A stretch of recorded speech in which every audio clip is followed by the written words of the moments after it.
Hola, el día de hoy vamos a tratar el tema del síndrome de Cushing. Este se produce cuando el cuerpo tiene demasiada hormona cortisol durante mucho tiempo. Esto puede deberse ya que sea que el cuerpo produce demasiado cortisol o la administración de medicamentos, que estos se llaman glucocorticoides, que afectan el organismo del mismo modo que lo hace el cortisol.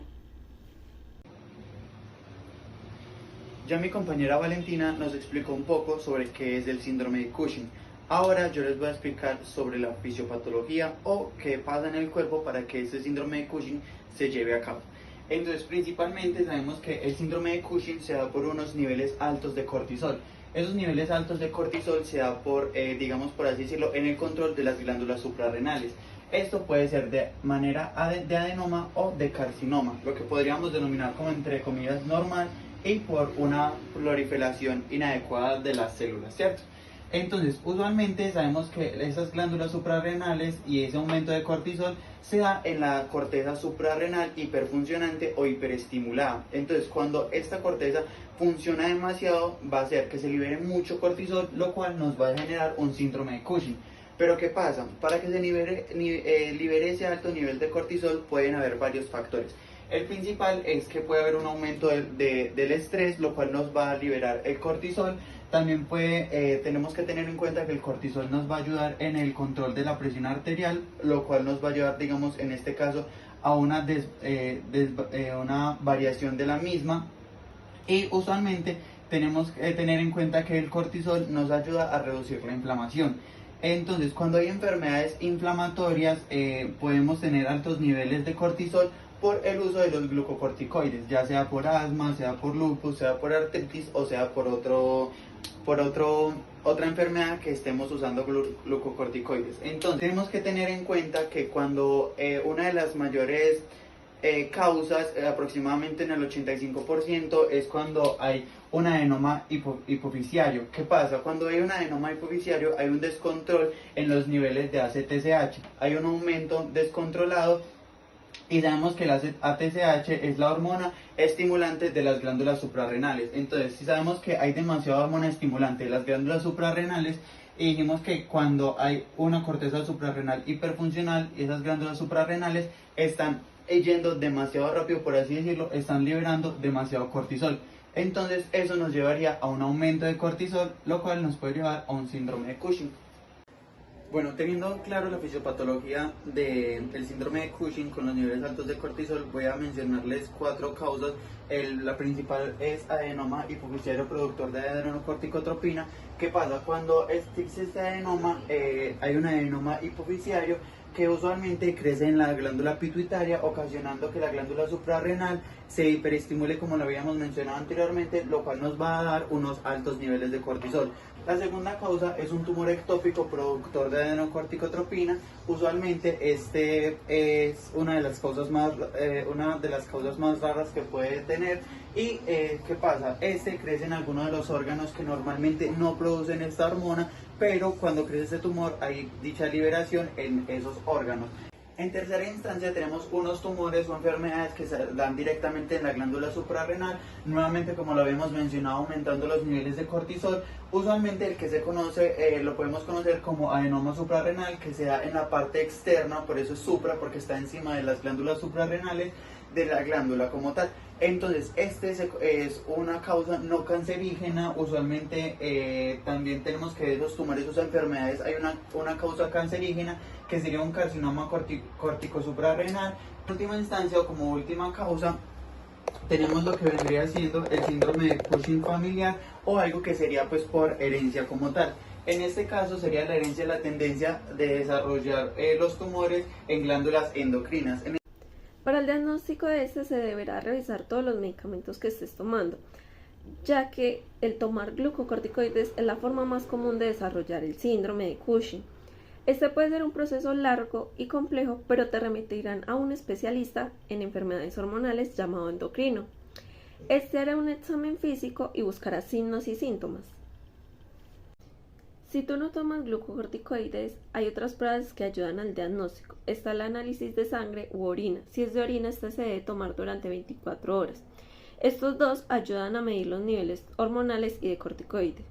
Está la muestra de saliva. El cortisol suele subir y bajar durante el día, y lo normal es que en la noche este descienda, así que se tomará una prueba de noche para comprobar si los niveles están elevados.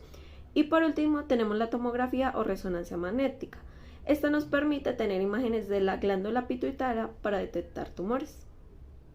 Voy a decir los síntomas del síndrome de Cushing.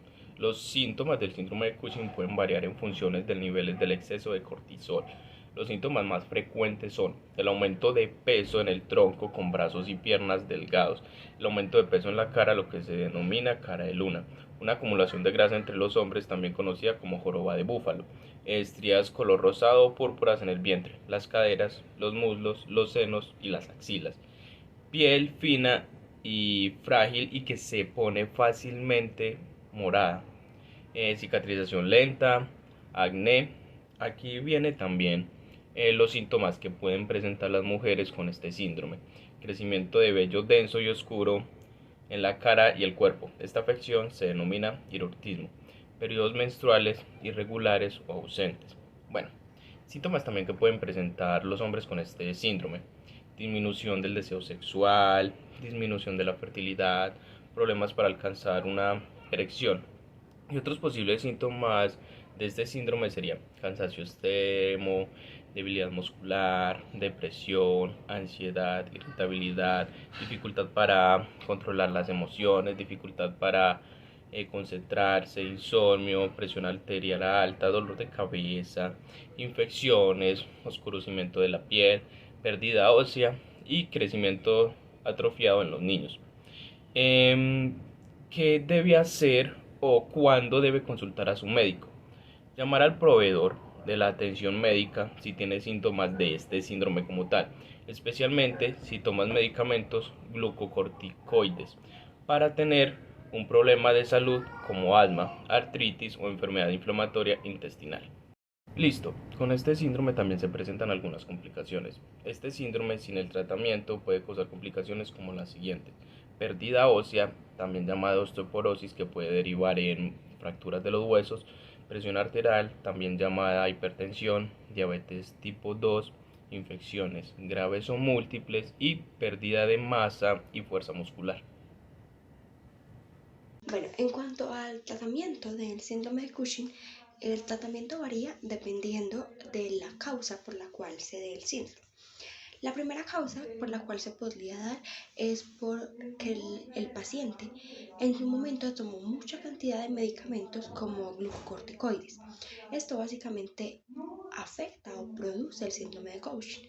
Entonces, el tratamiento en este caso es que su médico de cabecera o el médico que en su momento le recetó toda la cantidad de glucocorticoides para tratar síntomas o para otros motivos, va a ir menguando lentamente esa cantidad de medicamento para que el cuerpo se regule hormonalmente, por decirlo de alguna manera, o en su defecto eliminar completamente el glucocorticoide. También el tratamiento es diferente si el síndrome se da por un tumor. Normalmente cuando es por un tumor lo que se hace es una cirugía en la cual se extrae el tumor. Normalmente el que extrae el tumor es el neurocirujano, aunque sea para extraer un tumor de la glándula pituitaria. Muchas veces los tumores o son demasiado grandes o no se pueden extirpar totalmente por el lugar en el que están ubicados. Entonces, el siguiente procedimiento a seguir vendría siendo extirpar las glándulas suprarrenales. Este sería el siguiente procedimiento. También hay casos en los que la radioterapia se utiliza también cuando los tumores son muy grandes o no es como un tumor específico de que es esta masa y la vamos a retirar, sino que es como distendido por medio de toda la glándula.